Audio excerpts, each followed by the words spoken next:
Hi, you guys. This is Thursday, July 16th. So we're kind of two-thirds through the summer, if you will.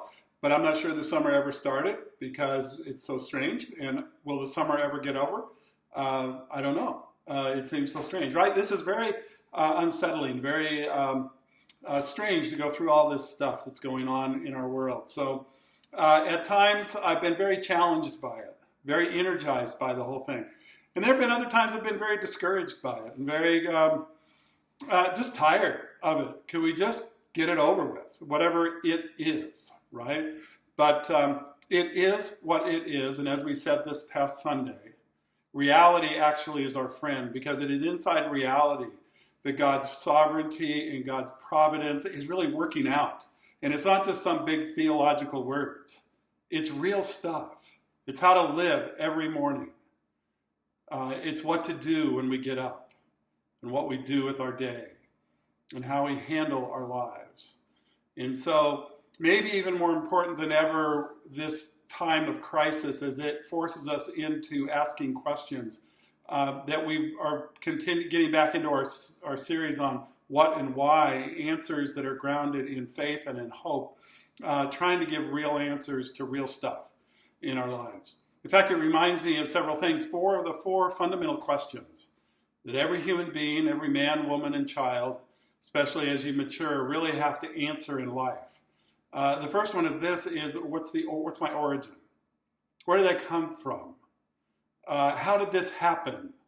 That I'm a human being, and there are things around me that trees and flowers and the beauty and the ocean and the animals and all this stuff that fits together in this incredibly detailed and complex world, but it all works together. And in the midst of that, there is this uniqueness of being a human being. Clearly, it seems to me that the biblical explanation is the most plausible one.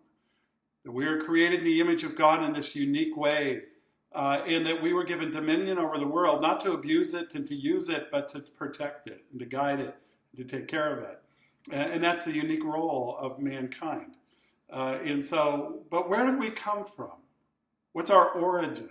Did we just happen? Is it an accident? And all these things kind of developed into their uniqueness over billions and billions and billions of years? Or is there a uniqueness that's designed by God? What's our origin?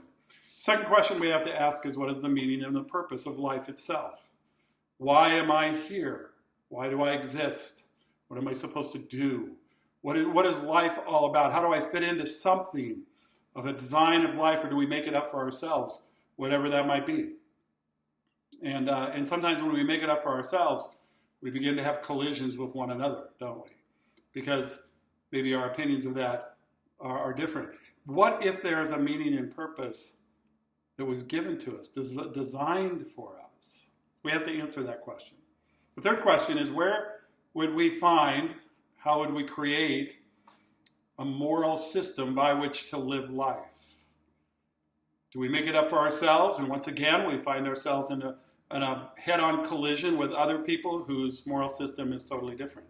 Is there a moral system that is created beyond us and before us to help us know how to relate to one another really well in a way that honors and loves one another, in a way that really changes life? Is there a moral system? It seems to me that maybe God did make one. And in fact, he made it for a purpose. And he made it for our good because he actually loves us. And he doesn't want us just to do whatever, but he wants us to do what he has designed us for. And so I think that maybe is a good possibility, right? And the fourth thing we have to decide is, what is our destiny? Where are we headed? What are we doing? Where does it go? Is it just end? Is it just annihilation at the end of life? Or is there some sort of destiny that we are created for? Is it true, as it says in Ecclesiastes, that we were made with eternity in our hearts? There's something bigger, longer, more profound than just now. Though now is so important, right? This is the life we've been given. Let's do with it what we should. Because it's really important how we live our lives. But is it just this world? Or is there more? Is there something more beyond this? It seems like the human soul aches for that. So those are 4 really important questions. And it makes me think about all the 4 stages of life, and I'll do this quickly. But that first stage of life, let's say 0 to 20, maybe right in there. The critical event is not going to school, it's not getting a job. The critical event is learning who we are, our identity. And where does that come from? Do we create it for ourselves, or is it given to us too? This unique, beautiful identity. That's the critical event. School's part of that, learning how to work is part of that. But learning your identity is the critical event. And then in the next stage of life, let's say roughly 20 to 40, the critical event is all about learn and grow. Learn and grow.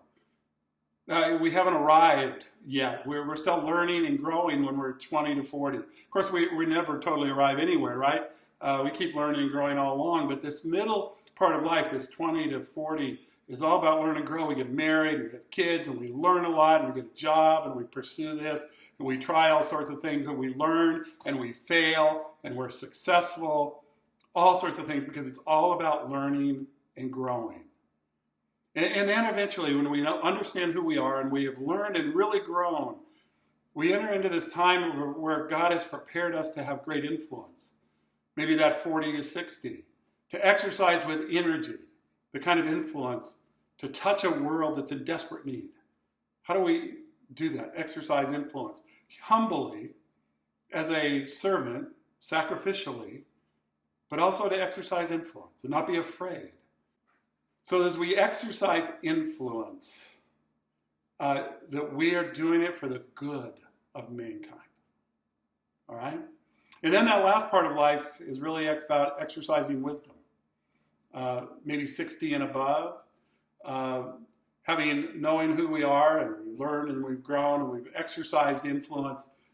It kind of brings us to a place of hopefully having wisdom that we can invest back into those other 3 groups of people who are learning their identity, people who are learning and growing, people who are exercising influence, that we can take wisdom and put it back into their lives. This all fits together because we all need each other.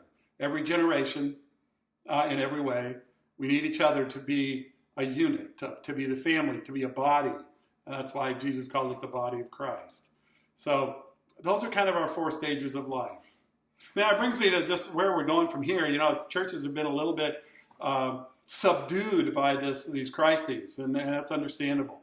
But we don't want to just live in being subdued and kind of waiting for it to get over, because it may never get over. But what are we doing now? And so some of the things that we've been talking about doing is to be able to, one, help people be connected to each other, because we need each other in this process. Secondly, we want to help people be able to reach out and share the hope of Christ with their friends and their neighbors. And our last focus in all of this will be to develop leadership and ownership. You see, the body of Christ owns the church. Everybody. It's the Lord's church, right? He's the head. And all of us are just pieces of the body. But we need everyone involved, everyone doing their part, where they're gifted, where they're skilled. And so we want to make sure that we're giving ownership and involvement and developing leaders for the good of everybody. It's servant leaders who will serve sacrificially so that others can be equipped for the ministry, that everyone's doing their part. So that's kind of our focus for this year. And I'm excited about that. I want us all to be excited about that so that we can be doing it together. All right? Well, that's our time for today. And we'll be seeing you soon. Looking forward to it. Love you guys. Take care.